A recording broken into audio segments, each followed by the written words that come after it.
ये थी धोखेबाज नंबर 103। अगला नंबर आपका।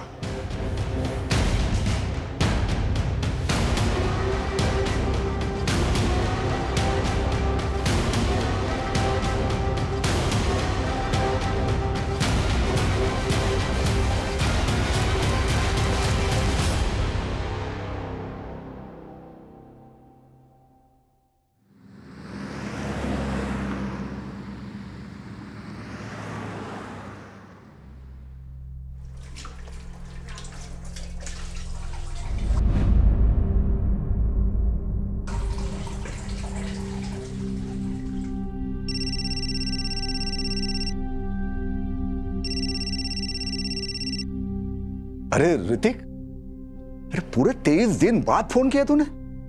बेटा हफ्ते में एक फोन तो किया कर। कैसा है तू? ठीक हूँ पापा। एक गुड न्यूज है। तू इंडिया आ रहा है? तो तू आ रहा है?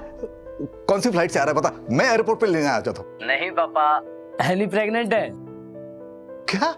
अरे ये तो और भी खुशी की बात है। मैं कल ही आस पड़ोस में मिठाई बांट देता हूँ। हाँ, और मैं पहली वाली फ्लाइट पकड़ के चला आता हूँ वहां पर। अरे बच्चे का ख्याल रखने के लिए कोई ना कोई होना चाहिए ना वहां पर। मैं आता हूँ। पापा ये इंडिया नहीं अमेरिका है।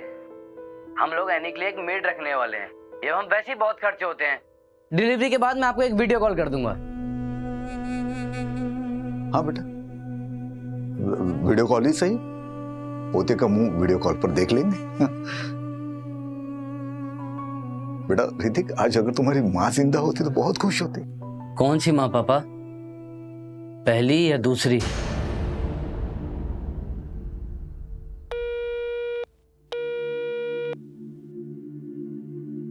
आयला, ऐसा बोला तेरा बेटा? लेकिन तूने तो ये सब उसके लिए किया था ना? मैं 16 साल का था जब पिताजी ने प्राजक्ता से शादी करा दी। प्यार व्यार कुछ पता नहीं था मुझे। ऋतिक हुआ, उसके बाद पल्लवी, उसके बाद प्राजक्ता से बस प्यार होने वाला ही था। हाँ, सब जानती हूँ। मैडम को कैंसर हो गया, मैडम चल बसी, फिर उसके बाद तुमने दूसरी शादी की, तुम्हारी दूसरी बीवी भी भाग गई। 10 बार सुन चुकी हूँ ये स्टोरी। मेरी मानो, तुम ना अभी ये सब चीज के बारे में सोचना छोड़ दो और अपने ये नालायक बच्चों से ना जितना हो सके उतना दूर रहो। टाइम वेस्ट मत करो उनके पीछे। ले, तुम्हारे छोटे भाई का फोन है। ये ना सबसे बड़ा वाला गिद्ध है, मैं बता रही हूँ। हाँ बोल अविनाश। हाँ नरेश भैया, कैसे हैं? मैं ठीक हूँ। पार्थ कैसा है? हाँ अच्छा है, एग्जाम देने गया है। अच्छा मैं क्या कह रहा था भैया, वो आपकी बीपी की दवा है ना? हाँ है। अच्छा वो कोलेस्ट्रॉल वाली? हाँ है, सब कुछ है। अच्छा भैया मैं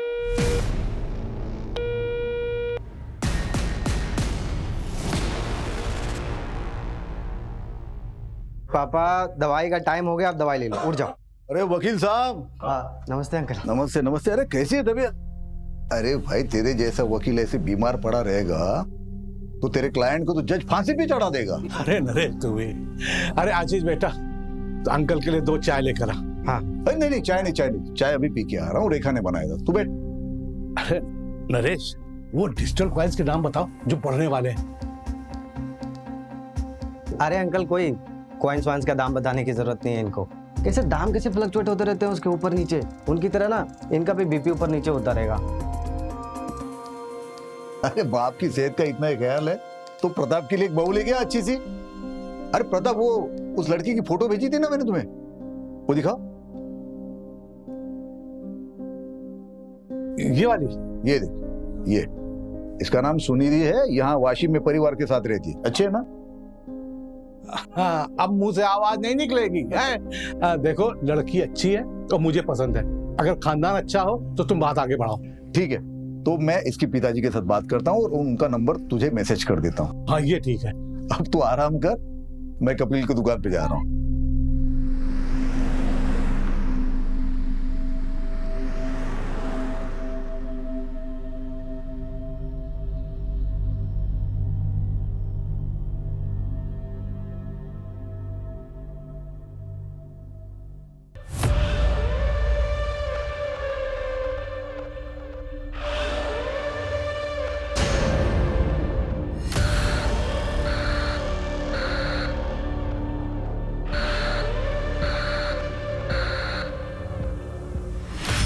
कपिल भाई, मैंने सुना दाल के भाव फिर से बढ़ गए।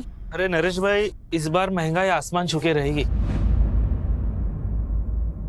हेलो अंकल, हेलो बेटा। आप मेरी डॉल लाए?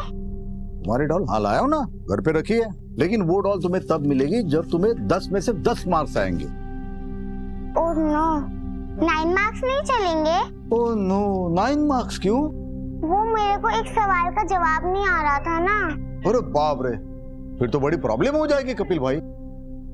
कपिल भाई, आपकी बेटी तो आपसे भी होशियार है।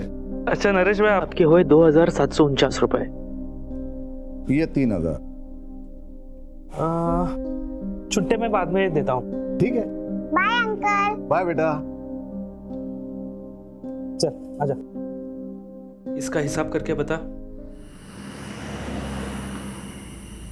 पापा थोड़ी जल्दी चालू कीजिए ना फैमिली मीटिंग। आप तो जानते हैं ना अमेरिका में टाइम की कितनी वैल्यू है। सब लोग ध्यान से सुनो, मैं अपनी सारी प्रॉपर्टी रेखा के नाम कर रहा हूँ। क्या? इस धंधे वाली के नाम?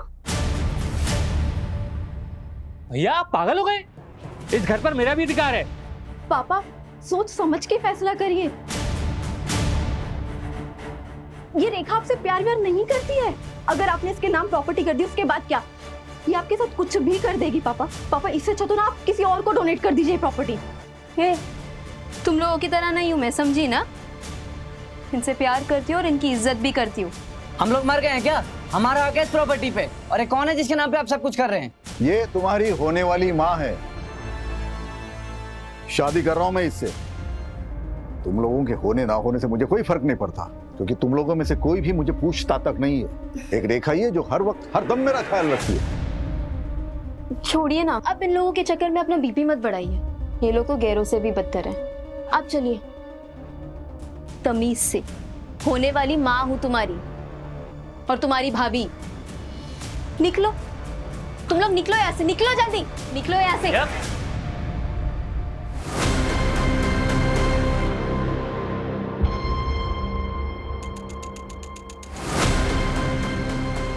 बुढ़ापे में दिमाग खराब हो गया पापा जी का। घी अगर सीधी उंगली से ना निकले तो उंगली टेढ़ी करनी पड़ती है।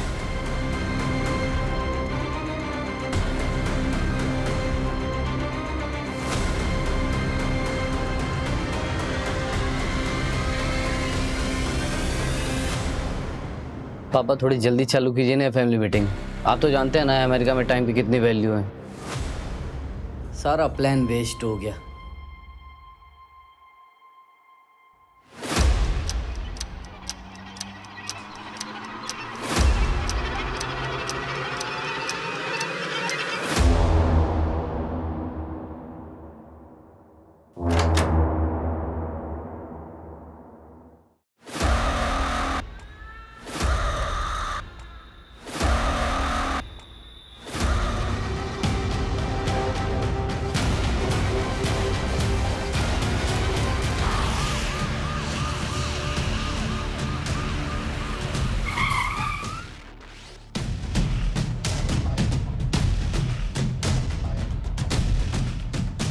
सर, विक्टिम के मंगेतर ने बॉडी देखकर हमें इन्फॉर्म किया। सर, विक्टिम की एज लगभग 58 से 59 साल की होगी। क्या हो गया इन्हें? नरेश उठो ना नरेश। विक्टिम का नाम नरेश देशमुख है, अकेला रहता था। फैमिली, एक बेटी है जो यहीं कमलाबाद में रहती है, बेटा यूएस में रहता है और एक छोटा भाई है जो यशवंत कॉलोनी में रहता है। सबको इन्फॉर्म कर दिया है सर।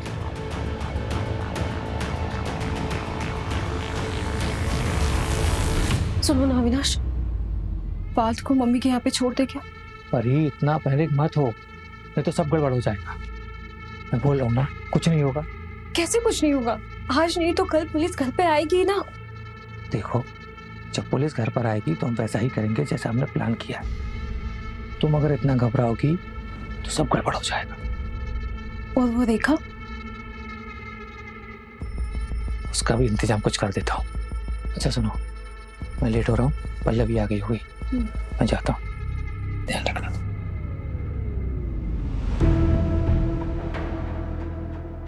कल रात को 8 बजे तक मैं ऐसे निकल गई थी।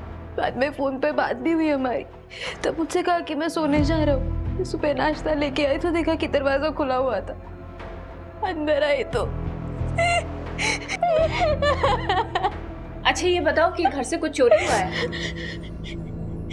मंगेतर मरा है मेरा और आपको चोरी की पड़ी है। देखो हमें ये सब जानना जरूरी है क्योंकि इन्वेस्टिगेशन उसी हिसाब से होगी। तो सब आज ही करना है आपको।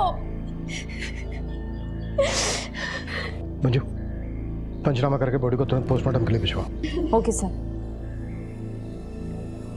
जैसे ही फैमिली से कांटेक्ट होता है थाने बुलाओ।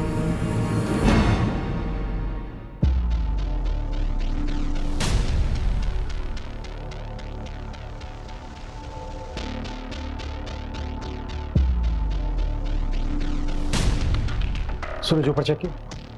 No sir, sorry sir.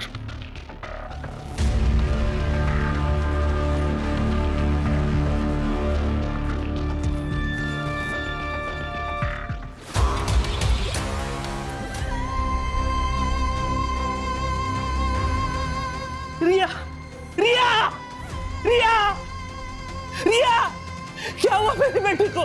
रिया, संभालिए सर, किसने मारा?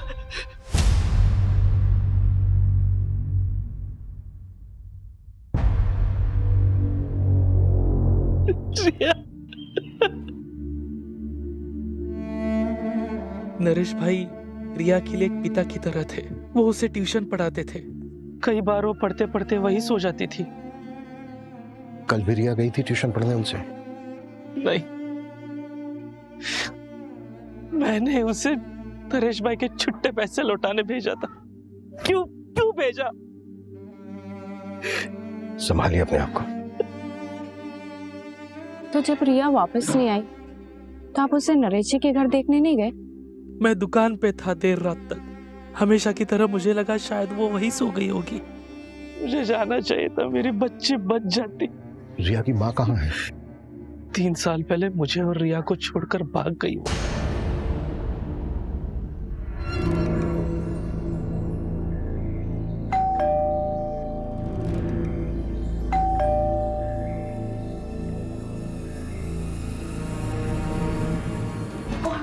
अरे हेलो, कहाँ अंदर घुसे जा रहे हो? कहाँ है पापा की बॉडी? पुलिस वाले ले गए। और हाँ, तुम दोनों को भी थाने बुलाया। और तुझे यहीं छोड़ गए? हाँ, उन्होंने कहा कि घर वालों को भेज देना। अक्सर असली दुश्मन घर वाले ही होता है ना। चल पल्लवी। वैसे कल रात के झगड़े के बारे में मैंने अब तक पुलिस वालों को नहीं बताया। हाँ, अगर चाहती तो बता सकती। मतलब क्या है तेरा? कल रात को ही तुम लोगों के साथ उनका झगड़ा हुआ। या आप पागल हो गए? इस घर पर मेरा भी अधिकार है। और कल रात को ही उनका मर्डर भी हो गया। अब इसका मतलब तुम निकालोगे या मैं पुलिस वालों को बताऊं? क्योंकि वो एकदम परफेक्ट मतलब निकालेंगे नहीं। सुन, वो मेरे भैया थे और पल्लवी के पिता। खून का रिश्ता है हमारा उनसे। और तू ना हमसे दूर ही रहना। चल पल्लवी।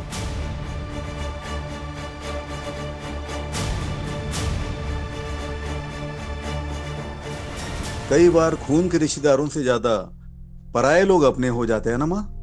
कोई अपना अपना नहीं होता, सब पैसों के रिश्तेदार है। पैसा है बच्चे अपने, पैसा है रिश्तेदार अपने। पैसा खत्म रिश्ता खत्म। तू क्यों फिक्र कर रहा है? तेरे पास तो इतना सारा पैसा है। तेरी गाड़ी आई? अरे नहीं माँ, इस उम्र में गाड़ी लेके क्या करूंगा। मैं सोच रहा हूँ पल्लवी को गाड़ी लेके दे दूं। वो बेचारी स्कूटी से जाती है कॉलेज। कितनी बार समझाया तुझे, पर तू नहीं समझता। लुटा दे अपनी सारी दौलत अपने नालायक रिश्तेदारों पे, लेकिन जब तू मरेगा ना, तेरे कफन के लिए किसी के पास से पैसा भी नहीं निकलेगा।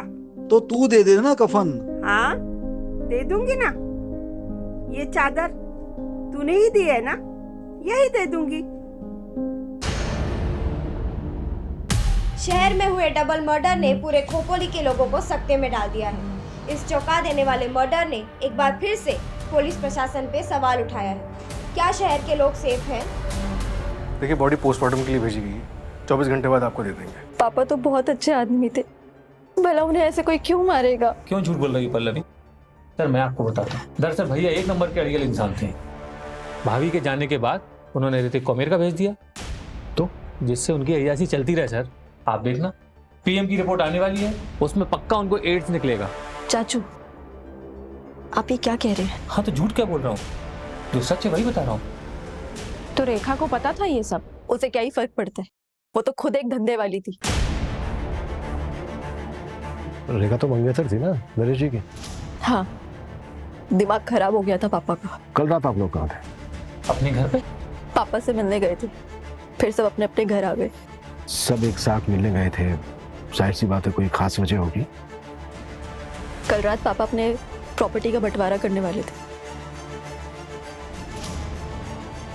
तो हो गया बंटवारा? मैं अपनी सारी प्रॉपर्टी रेखा के नाम कर रहा हूँ। भैया आप पागल हो गए? निकलो यहाँ से। भैया नहीं सर, बस कैजुअल डिस्कशन हुआ और कुछ नहीं।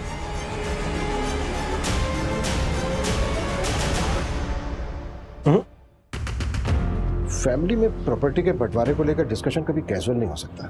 सूरज, फैमिली के सभी मेंबर्स की डिटेल निकालो और नरेश की बैंक डिटेल्स भी। सर मैंने बैंक डिटेल्स चेक की थी, उसमें कुछ भी नहीं निकला। सर वो नौटंकी रेखा, वो कल रात भी एक कस्टमर के पास गई थी। व्हाट? मतलब पतिव्रता होने का नाटक कर रही थी? सर, नरेश ने डेटिंग साइट पे एक अकाउंट बनाया था, ये देखिए। फ्रेंड लिस्ट में लड़कियां ज्यादा है। सर ये तो बड़ा रंगीन आदमी, इतनी जल्दी जज नहीं कर सकते। सूरज, वो जो बच्ची थी रिया, उसके साथ सेक्सुअल असॉल्ट हुआ था क्या? सर अभी तक पोस्टमार्टम रिपोर्ट आई नहीं। ये ले, बन गया डेटिंग ऐप पे तुम्हारा अकाउंट। प्रोफेसर नरेश देशमुख। अरे यार, ये झंझट में क्यों फंसा रहा है मुझे? देख, मैं रेखा के लिए सीरियस हूँ। अरे देख देख, एक फ्रेंड रिक्वेस्ट भी आ गई। कौन है? फोटो देख, क्या मस्त लग रही है, डाइवोर्सी है। हाय, मेरा नाम ललिता है। आप मुझे जेन्युइन लगे क्योंकि आपने अपनी फोटो लगाई। आप एक्स प्रोफेसर हो? प्रोफेसर। सर, घर से जो सामान चोरी हुआ है ये उसकी लिस्ट है, रेखा ने दी। तो ज्वेलरी सेट, चांदी के कुछ बर्तन, रिस्ट वॉच, वॉल क्लॉक और 45,000 रुपए कैश। सूरज, सभी ज्वेलर्स और खबरों को एक्टिवेट कर दो। कहीं भी कोई ज्वेलरी बेचने आता है तुरंत हमें इन्फॉर्म करें। Right sir.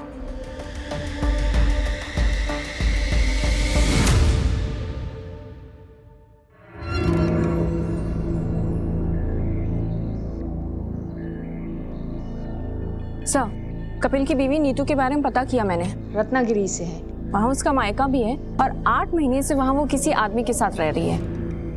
कपिल ने अपनी बीवी को डिवोर्स दिया था क्या? पता नहीं सर, लेकिन नीतू ने कभी रिया को ले जाने की भी कोशिश नहीं की। अविनाश, उस रात झगड़े के बाद तुम वापस घर नहीं आए थे? कहाँ गए थे? वो अपने एक दोस्त के यहाँ गया था। क्यों? ऐसे ही। और जब मैं घर पर आया तब तुम घर पर नहीं थी। कहाँ गई थी? कचरा फेंकने गई थी। फालतू के सवाल में पूछा करो मुझसे। सर मुझे शक नहीं, पूरा यकीन है ये काम रेखा का ही है और अब वो चली भी गई है। इतने यकीन के साथ कैसे कह सकते हो? सर पापा उसके नाम पे प्रॉपर्टी कर रहे थे, तो उनके मर्डर के बाद पूरा बेनिफिट उसे ही मिलेगा। प्रॉपर्टी उसके नाम पर हुई? नहीं। तो बेनिफिट कैसे हुआ उसे? तो सर ये फिर चाचू ने किया होगा। प्रॉपर्टी के लिए? प्रॉपर्टी और पार्थ दोनों के लिए। पार्थ क्यों? सर पार्थ मेरा सौतेला भाई है और परी चाची मेरी सौतेली माँ। वो पापा की दूसरी वाइफ रह चुकी है। What? हाँ सर, 2 साल पहले परी चाची ने पापा को छोड़ के अविनाश चाचू से शादी कर ली थी और पापा ने तो केस भी फाइल किया था पार्थ की कस्टडी के लिए। इन्हीं सब के बीच पापा उस रेखा के चक्कर में फंस गए और चले थे उस धंधे वाली से शादी करने।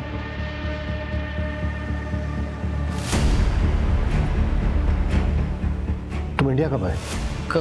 कल ही आया था सर। मैं जाऊँ?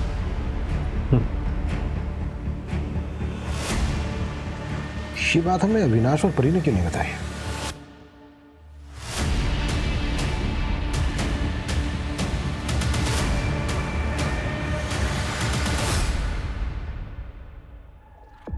सर रेखा की माँ बीमार है इसलिए वो गांव गई। ये रेखा की माँ है भी या नहीं? सर, पोस्टमार्टम रिपोर्ट आ गई है। नरेश की मौत 31 मार्च की रात को 9 से 1 के बीच में हुई थी और घर के मेन डोर पर कोई फोसेंटी के निशान नहीं थे। शायद कातिल नरेश के जानने वाला था। कॉल रिकॉर्ड्स और फोन लोकेशन कब तक आ रही है? कल तक आ जाएगी सर। रिया की पोस्टमार्टम रिपोर्ट का क्या हुआ? सर ये देखिए, सेक्सुअल असॉल्ट इनकंक्लूसिव है। हो सकता है रिया को नरेश से पहले मारा गया हो, लेकिन डिफरेंस सिर्फ 1 घंटे का है। तो क्या मेन टारगेट रिया थी?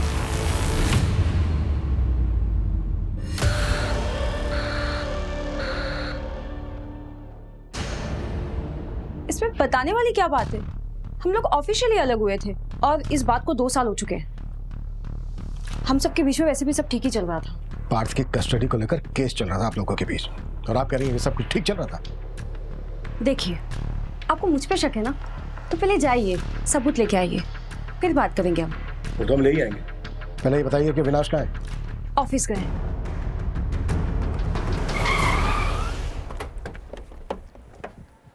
सर, नरेश की सीडीआर में किसी ललिता चौहान नाम की लड़की का नंबर मिला है। काफी बातें होती रहती थी उससे। वैसे ललिता तुम्हारी फैमिली में और कौन कौन है? मैं और मेरी मम्मी। और आपकी? सेम, मैं और मेरी मम्मी। किसी दिन मेरी मम्मी से मिलवाऊंगा मैं तुम्हें। श्योर।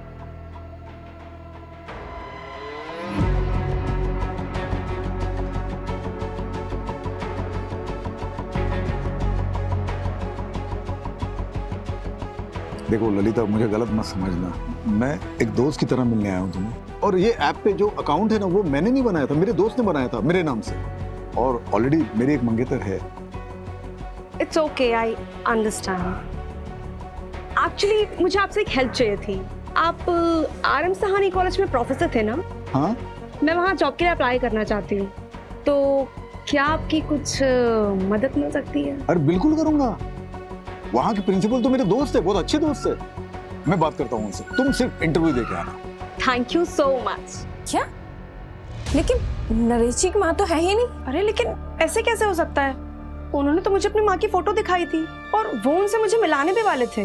अच्छा, तुम्हें नरेश जी ने कभी कुछ और बताया, या फिर उनके बारे में कोई ऐसी बात जो इन्वेस्टिगेशन में हमारी हेल्प कर सके? पता नहीं आपके लिए कितना हेल्पफुल होगा, पर नरेश जी ने बताया था कि उनका एक भाई है। क्या नाम है उसका? हाँ, अविनाश। वो थोड़े अजीब हैं, अडल्ट साइट्स और डार्क वेब देखने के आदी हैं।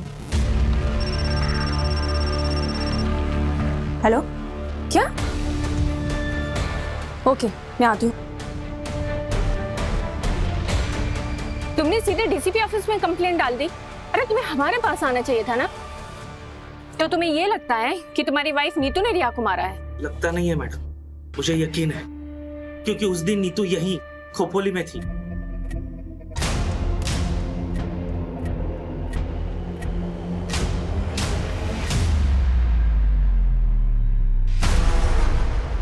तो तुमने हमें ये सब पहले क्यों नहीं बताया था? बेटी की लाश हाथों में थी मैडम, मेरा दिमाग सुन हो गया। तो जब याद आया था तब पुलिस स्टेशन आना चाहिए था ना। तुम तो पहुंच गए सीधे डीसीपी ऑफिस। हम गरीबों की कौन सुनता है मैडम, और मैं देख रहा हूँ आप लोग सिर्फ नरेश भाई के मर्डर की जांच कर रहे हैं। आप लोग ये मान चुके हो कि जो कुछ हुआ है वो नरेश भाई के लिए हुआ है, और उसमें मेरी बेटी रिया की जान गई। लेकिन इसका उल्टा हुआ है मैडम, रिया को नीतू ने मारा है और उसमें नरेश भाई मरे। हाँ सुनो, एक नंबर ट्रैक करो, अर्जेंट है। नीतू शर्मा नाम है, नंबर भेजती हूँ मैं।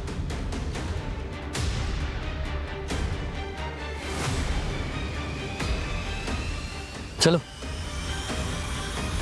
सर, मैंने नरेश की पिछले 2 साल की सीडीआर स्टडी की, तो एक बात पता चली। नरेश का एक नेबर है प्रताप वर्मा, उससे काफी बातें होती थी उसकी। और सर, सीडीआर में एक और बात पता चली, ये नरेश की फैमिली उससे 1 साल पहले ही टच में आई।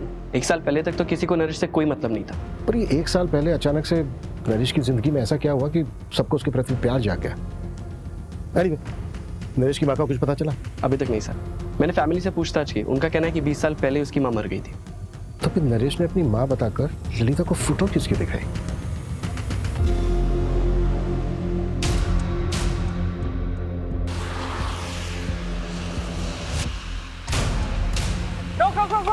रोक।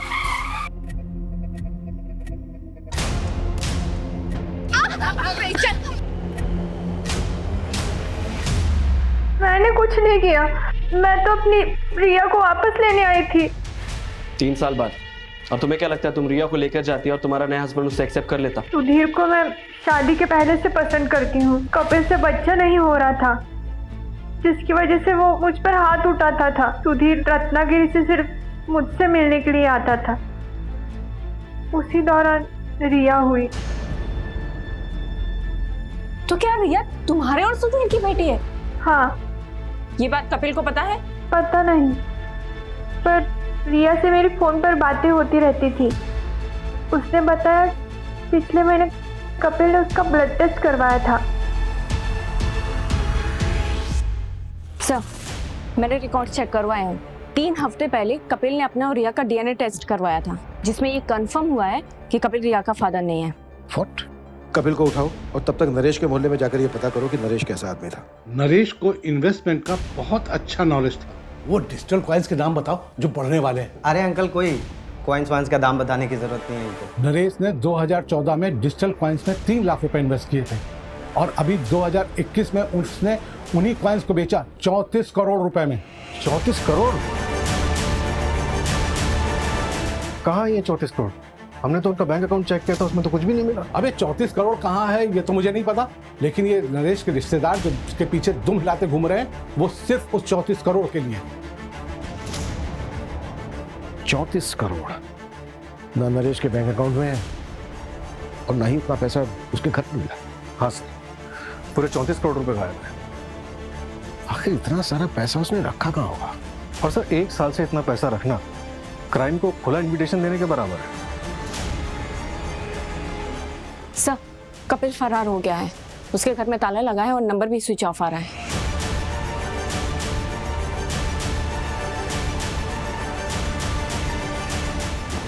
सर, ललिता सही बोल रही थी। मैंने नरेश के ऑनलाइन ड्राइव से ये फोटो रिकवर किया है। पता करो कौन है यार। Yes sir.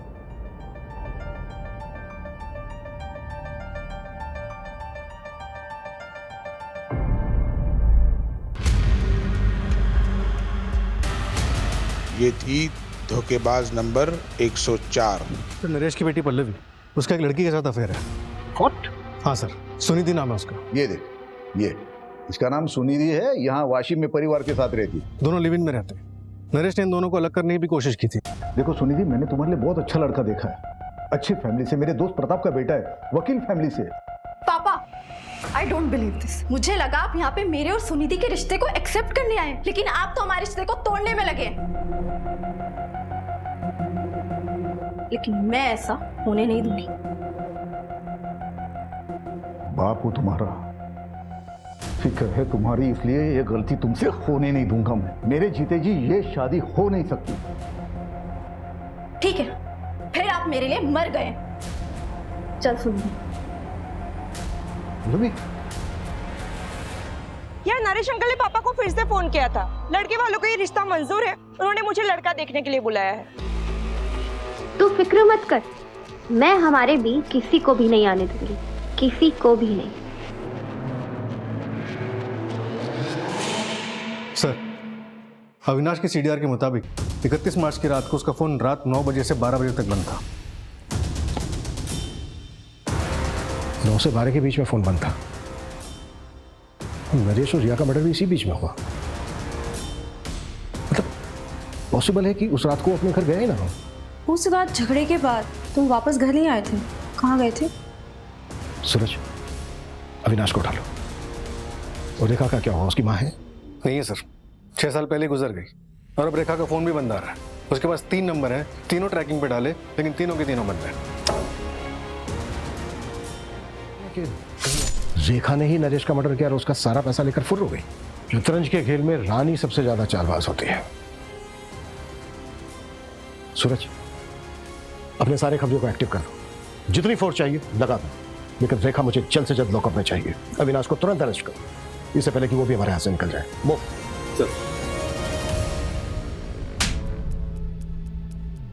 याद आया? हाँ, वो 34 करोड़ वाली बात।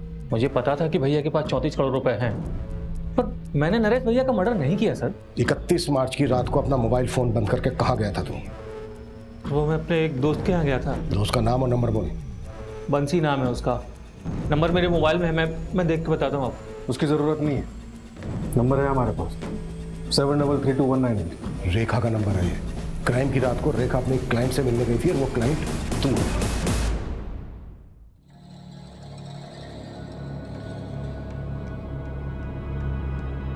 क्या रेखा, इतना बड़ा हाथ मार लिया फिर भी चिंदीगिरी करने आ गई?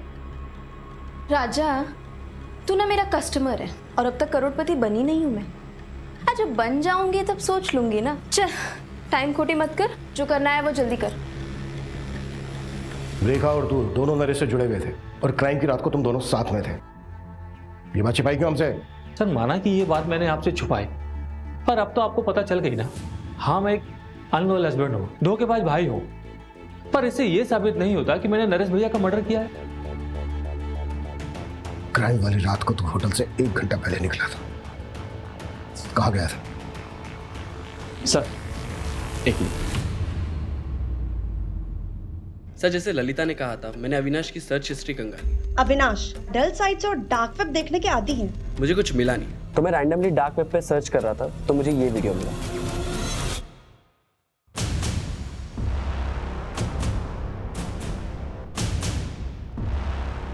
कौन है ये लोग? ट्रैक किया जा सकता है इनको? पॉसिबल है, पर टाइम टेकिंग है सर। लेकिन मुझे आपको और एक चीज़ दिखानी है। ये देखिए, उस वीडियो के बाद मैंने थोड़ा और सर्च किया तो मुझे ये साइट मिली, जो कि नरेश के मरने के 3 दिन बाद बनाई गई थी, और इसी पे वो दोनों वीडियो अपलोड किए गए थे। ये देखिए, नरेश का वीडियो। और तो और सर, नरेश के नाम से ही अपलोड किया गया है। वीडियो का टाइटल है नरेश देशमुख पनिशमेंट। कैसा पनिशमेंट है? और वो जो दूसरा वीडियो बता रहे थे वो? हाँ सर। मंजू, ये वही लड़की है ना जिसके साथ नरेश चैट करता था? हाँ सर, ललिता, और इससे मैंने बात भी की थी। विपुल, ये वीडियो जिसने अपलोड किया है उसको ट्रैक करने की कोशिश करो। ये बंदा जल्द से जल्द चाहिए मुझे। Okay sir. मेरा नाम कपिल गुप्ता है, मैं खोपोली महाराष्ट्र का रहने वाला हूँ। मुझे आप लोगों से एक जरूरी बात कहनी है। सर, अपलोडर का आईपी एड्रेस ट्रैक हो गया है। ये देखिए, ये वीडियो आज सुबह ही अपलोड हुई है। धोखेबाज की तलाश जारी है। अगर आपको भी किसी ने धोखा दिया है तो उसका प्रोफाइल हमें भेजिए, उसकी सजा हम तय करेंगे। ये तो खुलेआम सुपारी उठा रहा है। नहीं सर, हर कोई डार्क वेब एक्सेस नहीं कर सकता। आईपी एड्रेस क्या है? शॉकिंग है सर, ये देखिए। ये मास्क तुम्हारे घर से मिला है और डार्क वेब का जो आईपी एड्रेस है वो तुम्हारे फोन का है। सर, हम लोग सिर्फ फेक मर्डर सीन शूट करते थे, वायरल होने के लिए। हमने नरेश का मर्डर नहीं किया है। तो तुम अपने फादर को उनके नाम से बुलाते हो? मेरा कोई बाप नहीं है, सिर्फ एक माँ है। इस लड़की के साथ क्या किया? कौन है ये? हम नहीं जानते। ये बच्चे नरेश का मर्डर करेंगे मुझे नहीं लगता। नरेश का मर्डर बहुत ही ब्रूटली हुआ है। सर, वो बूढ़ी औरत, उसको ट्रेस कर लिया है, लोकेशन मिल गई उसकी। गुड। कपिल की लोकेशन मिली? नहीं सर, कपिल अभी भी फरार है। चलो तब तक बूढ़ी औरत से मिलते हैं। Okay sir. सर, उस बूढ़ी औरत को ओल्ड पुणे हाईवे पे देखा गया है।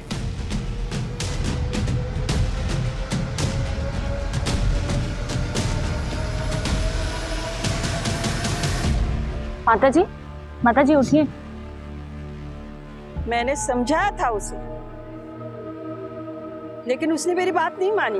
उसने जब झूठ बोलने के लिए कहा था तभी मैं समझ गई थी, जरूर इसके साथ कुछ होने वाला है। कैसा झूठ लाजू? माँ, ये देख, कुछ कपड़े लाया हूं तुम्हारे लिए। क्या? अच्छे है ना? मैं क्या बोल रहा हूँ, कब तक तू ऐसे सड़कों पे पड़ी रहेगी? चल ना घर, चलना। अरे बाबा, अपने घर की महाभारत झेल चुकी हूँ मैं। बेटा और बहू ने सड़कों पे फेंक दिया, अब तेरे घर की महाभारत झेलूं? मुझसे नहीं होगा। अरे माँ, मेरे घर में महाभारत होने के लिए घर में कोई होना भी तो चाहिए। क्यों? पैसों की बात सुनकर कोई नहीं आया? सोचा था 34 करोड़ का झूठ बोलूंगा तो सारे दौड़े चले आएंगे, सारे साथ में रहेंगे, फैमिली साथ रहेगी, अच्छा लगेगा। तो कोई फायदा नहीं हुआ। उन्हें प्यार नहीं है मुझसे, पैसों के लिए फोन करो, दिखावे के लिए फोन करो। तो क्या वो क्रिप्टो की 34 करोड़ वाली बात झूठ थी? और नहीं तो क्या। अरे अरे साहब, 34 करोड़ होते तो राजा की तरह नहीं रहता।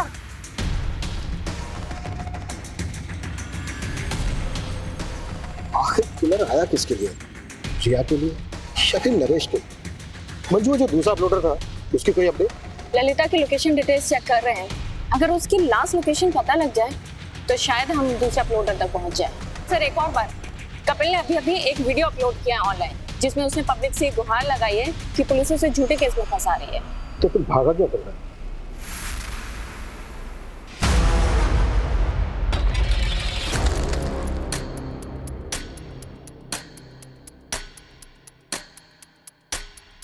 रिया, ये ले, ये नरेश अंकल को पैसे लौटा दे। अभी? हाँ अभी, और वहीं पे सो जाना। बाबा मुझे आपके साथ रहना है। बोला ना तुझे एक बार, समझ में नहीं आता, जा।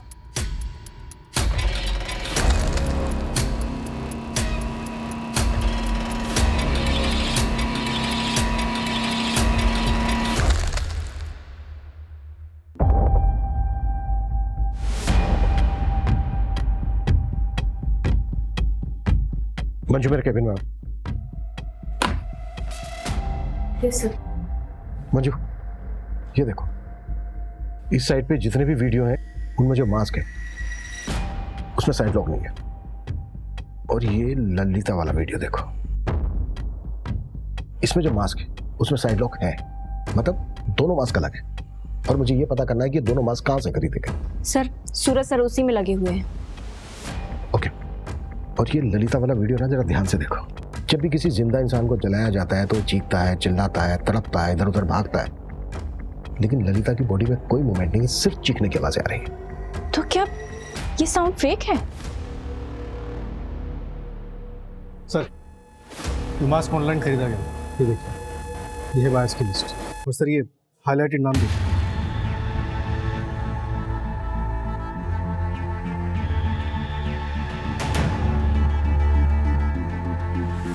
मंजू लोकेशन ट्रैक हो गई है, मैंने तुम्हें डिटेल्स भेज दी।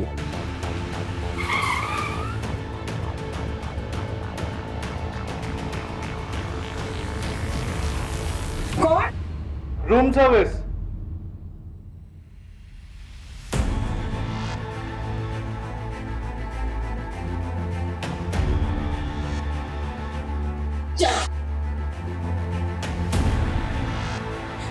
सर मैं एक एक्टर हूँ, मराठी सीरियल में छोटे मोटे रोल प्ले करती हूँ। उसने मुझे बोला एक रोल प्ले करना है। सुन के मैंने शुरुआत में मना कर दिया था ना, शपथ, पर फिर घर का रेंट और खर्चे तो मैंने कर लिया सर।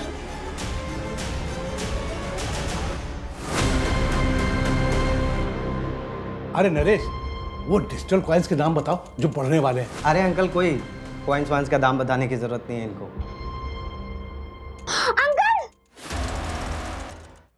नरेश के भरोसे का खूब फायदा उठाया तुम लोगों ने। धोखा तो उसने दिया था मुझे। डिजिटल कॉइन में इन्वेस्ट करके उसने 34 करोड़ रुपए बना लिए और मुझे गलत कॉइन बता दिया। चलता था मुझसे कि कहीं मैं अमीर ना हो जाऊं। अरे किसी काम के लिए उससे कुछ पैसे मांगे तो मना कर दिया उसने मुंह पे। वो वीडियो बनाने का क्या मतलब था? वो पार्थ ऐसे वीडियोस बनाता है, मुझे पता था, तो ऐसे वीडियो बना के मैंने डार्क वेब पे डाला आप लोगों को मिसलीड करने के लिए। बस सर इसके अलावा कुछ नहीं पता सर। हमें 34 करोड़ हमारे पास नहीं है सर। होते कैसे? क्योंकि नरेश के पास 34 करोड़ रुपए थे ही नहीं। उसे कोई डिजिटल कॉइन्स नहीं बेचे थे। ये एक झूठी कहानी थी। तो पापा ने हमारा प्यार पाने के लिए झूठ बोला और इस वजह से हुआ पापा का मर्डर। हाँ, प्रताप, आशीष और ललिता को हमने मर्डर और साइबर फ्रॉड के आरोप में अरेस्ट कर लिया है। देखो ये क्राइम भले ही उन्होंने किया, पर इस क्राइम को हवा तुम लोगों ने दी। तुम लोगों का प्यार पाने के लिए उन्होंने एक झूठी कहानी गढ़ी और वही कहानी सबको बोली। उन्हें लगा शायद पैसों का लालच, पैसों की भूख तुम लोगों को उनके पास वापस ले आएगी, पर वो गलत थे, क्योंकि तुम लोग तो लौटे ही नहीं। और उस झूठी कहानी ने गिद्धों को निमंत्रण दिया, जिसकी वजह से वो अपनी जान गंवा बैठे। और उनके साथ वो बच्ची रिया भी बेवजह मारी गई। ये जिंदगी बहुत छोटी है, इसे अपनों के साथ बहुत प्यार से गुजारिए। कभी उन्हें अकेलेपन का एहसास नहीं होने देना चाहिए।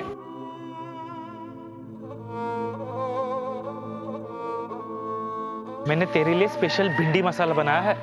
आप भिंडी पे ही सारे एक्सपेरिमेंट करना। अच्छा, बहुत बड़ी हो गई तू। हाँ? क्राइम पेट्रोल के ऐसे ही मजेदार एपिसोड्स देखने के लिए हमारे चैनल को सब्सक्राइब करें